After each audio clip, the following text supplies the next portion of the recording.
बिस्मिल्लाहिर्रहमानिर्रहीम, अस्सलाम वालेकुम। नूरुल आपकी खिदमत में हाजिर है। मुर्शद के फड़े जाने का वक्त करीब आ गया है, कड़ा वक्त आ गया है, बल्कि घड़ी आ गई है। लेकिन ये वो वाली घड़ी नहीं है जो उन्होंने बेच दी थी। वो तो काफ़ी सारी घड़ियाँ थी वैसे तो, और बड़े ढेर सारे पैसे थे जो बेचे थे। उसी केस में वही मामला है। एक घड़ी ने ऐसी घड़ी दिखाई है कि घड़ी घड़ी याद आएगी इन्हें। अच्छा, पर उससे पहले आपको बताऊं कि जो अंदर हैं उनकी भी खबरें आ रही हैं। एंकर इमरान रियाज के बारे में खबर आ गई है। क्या खबर है वो मैं आपको बताता हूं। लेकिन मैं आपको ये भी बताऊंगा कि आर्मी चीफ के क्या मामला चल रहे हैं। उनकी एक तीसरी बड़ी मीटिंग जो ज्यादा हाईलाइट नहीं हो सकी, बिजनेसमैनों के साथ दो मीटिंग्स कराची और लाहौर वाली हाईलाइट हुई है। ये एक बड़ी मीटिंग इस्लामाबाद में काफी सारे लोगों के साथ हुई है। क्या था, और जनरली आर्मी चीफ हमारे बारे में यानी अवाम के बारे में क्या सोच रहे हैं और क्या प्लान्स हैं उनके। लेकिन उनसे पहले बताऊं कि एक और बड़ी शख्सियत महात्मा हमारे चीफ जस्टिस साहब जा रहे हैं। उनकी रुखसती का वक्त करीब आ गया है, और लेकिन एक तोहफा देकर जा रहे हैं। हम बार बार शोर मचाते रहे हैं, खप डालते रहे हैं, पिटते रहे हैं कि जनाब आप केसेस सुन लें। 50,000 प्लस में केसेस थे पेंडिंग। तो लेकिन इस एक माह में, सिर्फ एक माह में 1500 जेर इल्तवा मुकदमात का इजाफा हो गया है। ये ऐसे ही 130/139 नहीं हुआ। हमारी जुडिशरी का जो हाशर हुआ है वो बैठ के गुड टू सी यू और क्या हाल है, कैसे हैं, हालत जार कैसी है, उसको ले आए। 50 से ज्यादा हेयरिंग करने के बाद शॉर्ट और स्वीट फैसला देना है। तो ये सारी चीजों का नतीजा तो निकलने थे। 54,000 प्लस में केसेस थे जो अब 56,000 प्लस में चले गए हैं। अच्छा, जबकि हालात ये हैं, बाकी तो सारी चीजें छोड़ दे, चलो जी मुकदमा थे, आए हैं, पेंडिंग हो गए, 100 बहाने कर लेंगे उसमें। वैसे तो बहाना कोई भी नहीं होता। लेकिन आप ये देखें कि जो अज खुद नोटिस थे वो भी नहीं निपटाए। 25 के करीब अज खुद नोटिस जो है वो पेंडिंग पड़े हुए हैं। वो बंदा पूछे कि यार क्या शौक क्या चढ़ता है अज खुद नोटिस लेने का। अज खुद नोटिस लिया तो उसको निपटाएं, उसको फारिग करें। आपको लगा कि वो इतना इंपॉर्टेंट केस है कि बगैर इसके कि कोई फरीक अदालत में आए, आप तक पहुंचे इंसाफ के लिए, आपको ये लगा कि ये पब्लिक इंटरेस्ट का या जनरली इतना बड़ा इंटरेस्ट का केस है कि इसको खुद से नोटिस लेकर इस पर कार्रवाई करनी चाहिए। बहुत अच्छी बात है, सुभान अल्लाह की आपने। तो फिर कहां पहुंचे हैं? 25 केसेस, 2 दर्जन केसेस जो हैं वो पेंडिंग पड़े हुए हैं, वो वाले जिन पे आज खुद नोटिस लिया था। और क्या शर्म की बात है, मुशर्रफ के नाम ईसीएल में डालने की वो 2-3 दिन पहले वो केस सुना गया। जाहिर है डिस्पोज ऑफ होना है, लेकिन क्या क्या लोग हैं ये यार। मतलब जुडिशरी के बारे में मेरा तो दिल करता है, क्या क्या कहूं मैं ना, आपको समझ आ रही है ना। बस वही सारी चीजें, ठीक है। तो ये जो हमारा, वो वैसे तो कहते हैं इन्हतात जो होता है ना वो हवागीर होता है। वो किसी एक इदारे में नहीं होता, वो फिर सब जगह चल रहा होता है। लेकिन कुछ इदारे ऐसे होते हैं जो बराह रास्त कौमों की तकदीर से मुंसलिक होते हैं। मतलब वैसे तो हर चीज़ है, ज़ाहिर है वो इवन जो सड़क के किनारे सफाई करने वाला भी है, वो भी एक इदारे का फ़र्द है, किसी एक इदारे का जिसने हमारी ज़िंदगियों में जिसका अमल दखल है। लेकिन तालीम, सेहत और इंसाफ, मतलब ये वो बुनियादी महकमे हैं जो कौमों की किस्मत का फैसला करते हैं। तो ये हमारी किस्मत ऐसी तो नहीं फूटी, इसकी वजूहात है। एक एक बड़ी वजह ये हमारी जुडिशरी है, जिसकी वजह से अरबों डॉलर के फाइन हुए हैं। हमारे मुल्क को अरबों डॉलर के फाइन हुए हैं, जुर्माने हुए हैं। और अच्छा, जो पैसे लेने हैं, वसूल करने हैं, वो अरबों खरबों रुपए पेंडिंग पड़े हुए हैं और स्टे दिए हुए और चल रहे हैं। अच्छा यार, निपटा दे, हो सकता है कि वो सही स्टे हो, मतलब वो उनका क्लेम गलत हो, एफपीआर का या हुकूमत पाकिस्तान का क्लेम मुमकिन है कि गलत हो। भाई एक उनके पास बहाना है कि इतने 100 अरब, इतने 1000 अरब रुपए अदलिया की वजह से फंसे हुए, हम क्या करें। अदलिया छुट्टियां मना रही होती है, मजे से सो रही होती है। अदलिया जो है वो सियासी केसेस को डील कर रही होती है। अदलिया ने मुनासिब फैसले करने होते हैं, अदलिया ने ज़मीर के मुताबिक चलना होता है। तो फिर यही कुछ होगा हमारे साथ, जो कुछ हो रहा है। तो भुगत रहे हैं और मजीद भी भुगतेंगे जब तक। और इसका, इस सब चीज़ों का हल, फिर मेरा पॉइंट वही आता है, पार्लियामेंट को टेकअप करना पड़ेगा, चीज़ों को लेके चलें और जहां जहां करेक्शन की ज़रूरत है वो करें। अभी तो फिलहाल पार्लियामेंट ही नहीं है, देखें कब आती है पार्लियामेंट। लेकिन जो इंडिविजुअल्स हैं उसमें मुर्शद का भी वक्त आ गया। बुशरा बीबी, उन्हें फिर नैब ने तलब कर लिया। वो कहते हैं ना, बकरे की माँ कब तक खैर मनाएगी। तो बुशरा बीबी पिछली पेशी पर भी नहीं गई। 29 अगस्त को बुलाया था नैब ने, बुशरा बीबी ने डंडी मार दी। कल्टी मार के वो साहब को मिलने, शौहर नामदार को मिलने के लिए वो चली गई थी अटक जेल। उन्होंने मुनासिब नहीं समझा कि पेशी पे जाया जाए, तो ये वो तोशा खाना केस में बुला रहे हैं।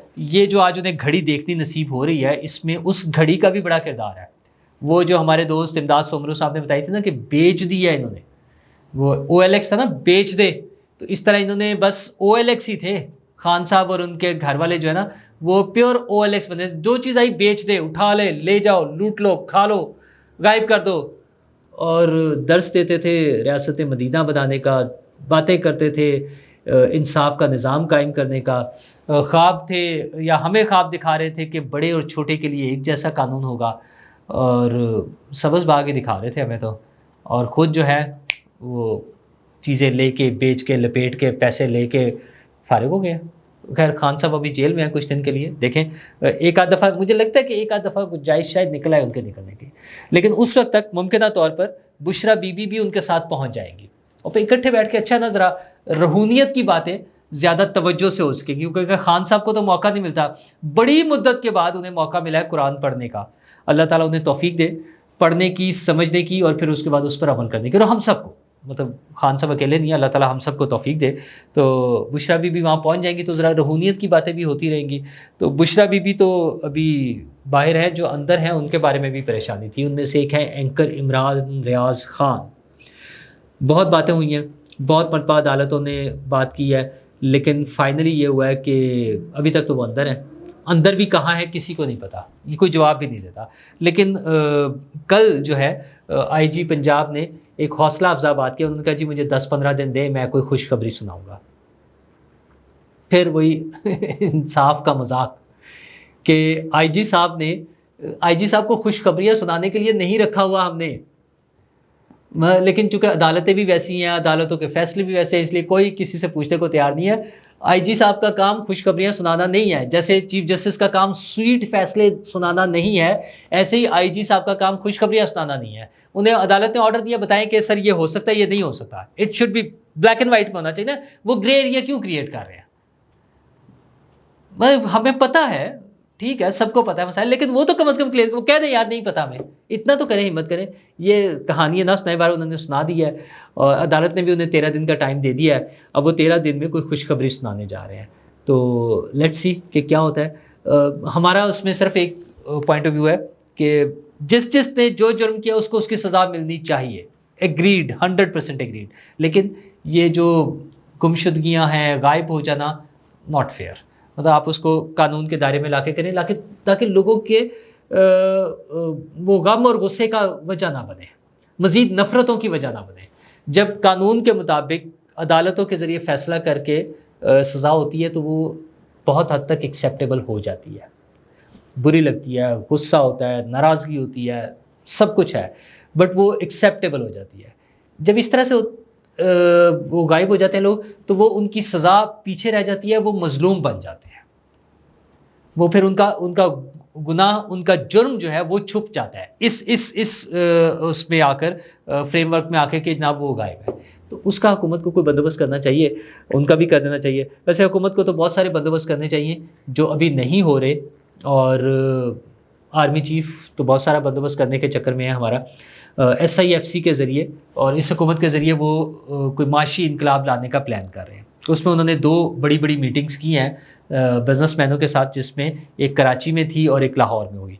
लेकिन इन दोनों मीटिंगों से पहले एक और बड़ी मीटिंग उन्होंने की इस्लामाबाद में, और वो ब्यूरोक्रेट्स के साथ, सीनियर अफसरों के साथ। ये भी एक खबर आई थी, बार वो पता नहीं क्यों हाईलाइट नहीं, उसकी थोड़ा सा दब गई थी, मैंने सोचा आपसे दोबारा जिक्र कर दूँ।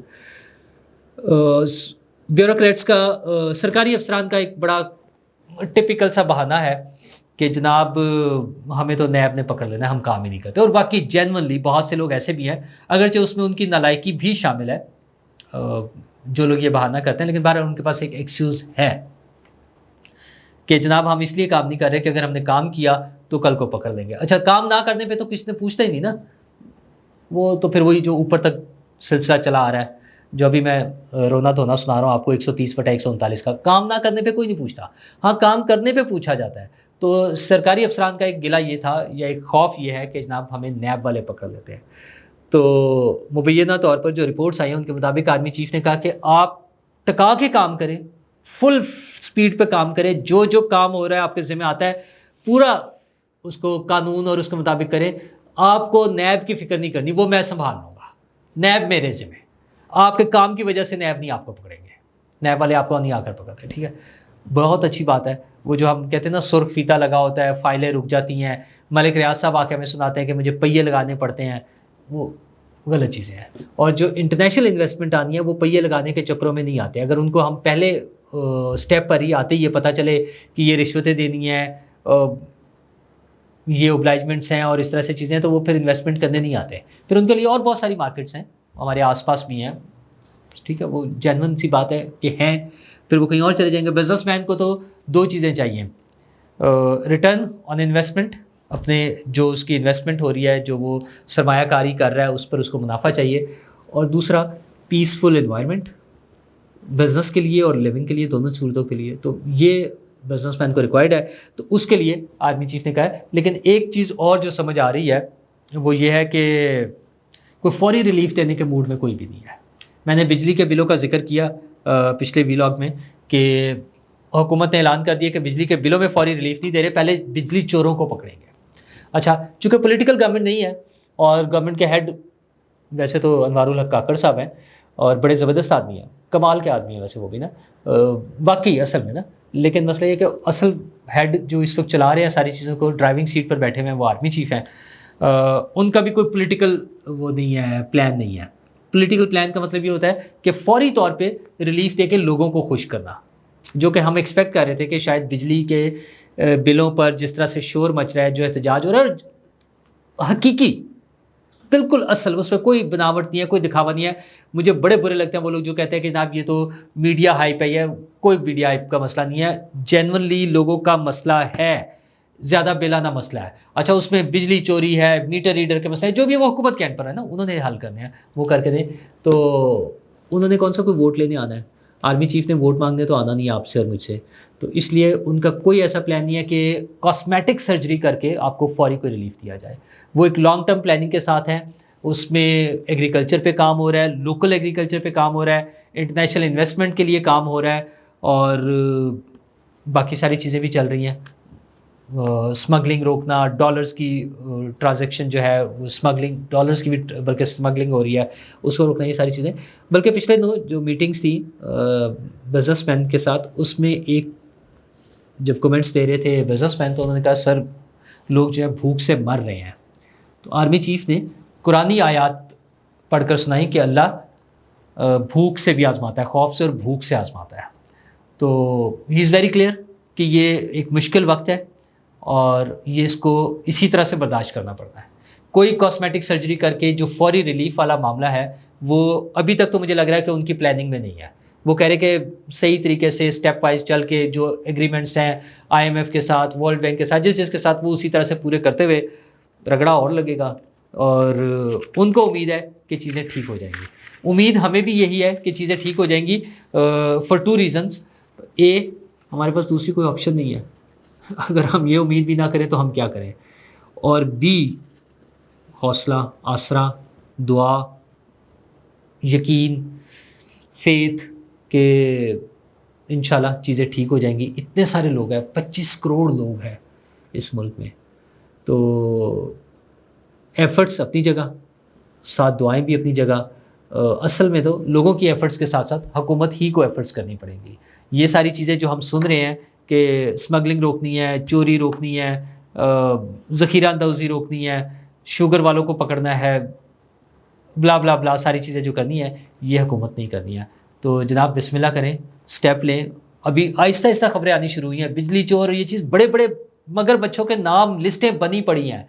क्रैकडाउन शुरू करें, लोगों को नज़र आए, मुझे मेरे जैसे एक आम आदमी को कम से कम ये नजर आए कि यार ये पकड़ने शुरू हुए हैं, तो इसकी वजह से ही हमें कोई 2 माह बाद, 4 माह बाद, 15 दिन बाद कोई रिलीफ मिलना शुरू होगा। वो कार्रवाई शुरू करें और वो लोगों को नजर आनी चाहिए। शुक्रिया।